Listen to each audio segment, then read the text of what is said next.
Yan, ganito ang una natin gawin mga idol, no. Maghalo muna tayo ng adhesive mga idol. Yung adhesive na yan mga idol ay talagang galing din yan sa kumpanya, no.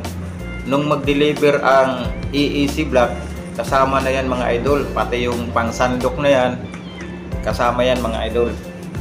Kailangan ang paghalo natin dyan mga idol ay sakto-sakto lang, no, yung hindi naman lugaw at hindi rin ano, no, yung tuyo. Yan, ginawa lang namin yung ano mga idol, no, yung pang-mix. Nag-welding lang kami ng ano, dahil naghanap kami sa hardware ay wala namang tinda dito, no, sa malapit. Yan, binilding lang namin mga idol, no. Ano yan, 9mm na bakal. Yan, kapag medyo lugaw pa mga idol, pwede naman natin dagdagan, no. Yan, ganito ang tamang proseso mga idol, no, sa pagkabit ng EEC block. Halo lang mga idol, no, halo-haloin lang hanggang sa makuha mo yung saktong ano, no, saktong templada. Kasi pag masyado mang basa mga idol, kakalat lang siya, no. Kailangan hindi masyado rin ano, maglugaw.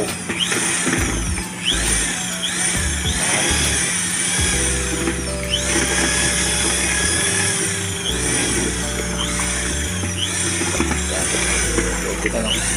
Yan, okay. Yung area na yun mga idol, bago yan lagyan natin, kailangan linisan nyo talaga, no.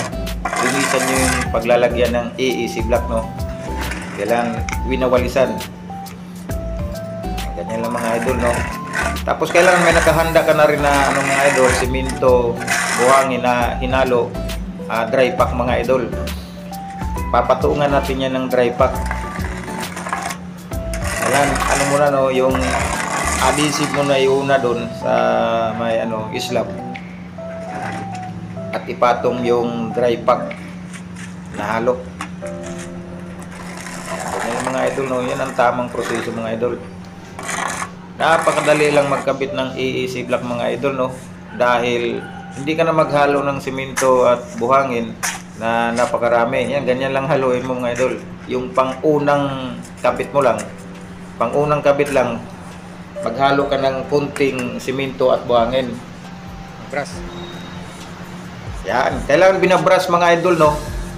Binabrush yung ano, kasi may mga alikabok yan eh, bago lagyan ng adhesive. Bago mo ikabit mga idol, yan, lagyan mo siya ng adhesive. Yan, yan. Yan lang mga idol, ha. Yan, yung pangsandok na yan, galing din yan sa kumpanya, no. Kasama yun sa deliver. Oops, medyo umulan pa rito, no.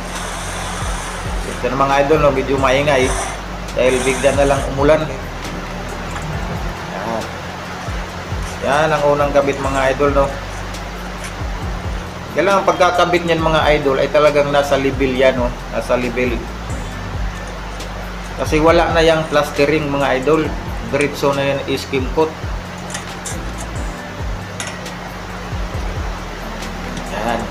Yan ang unang pagkakabit mga idol, no. Yan ang una.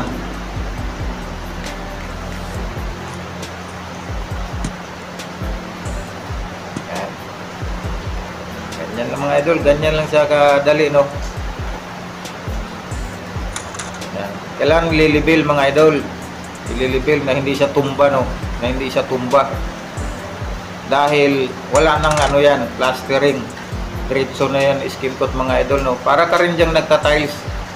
Kailangan nasa ano na, nasa level. Yan, ganun lang kadali mga idol, no.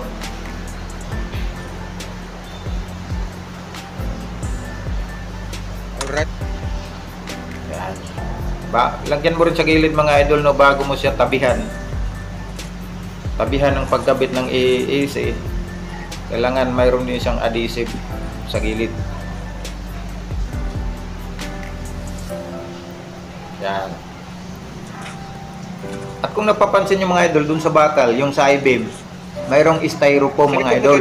Styrofoam. Yan, kailangan talaga yan may styrofoam. Hindi siya dumidikit talaga dun sa bakal, no, sa I-beam.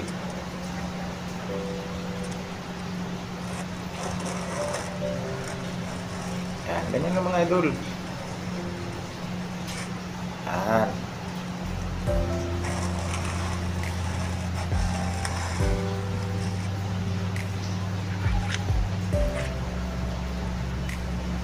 Tapos kabit. Yan.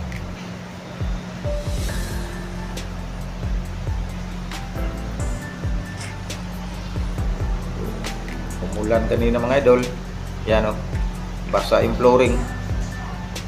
Dahil umulan.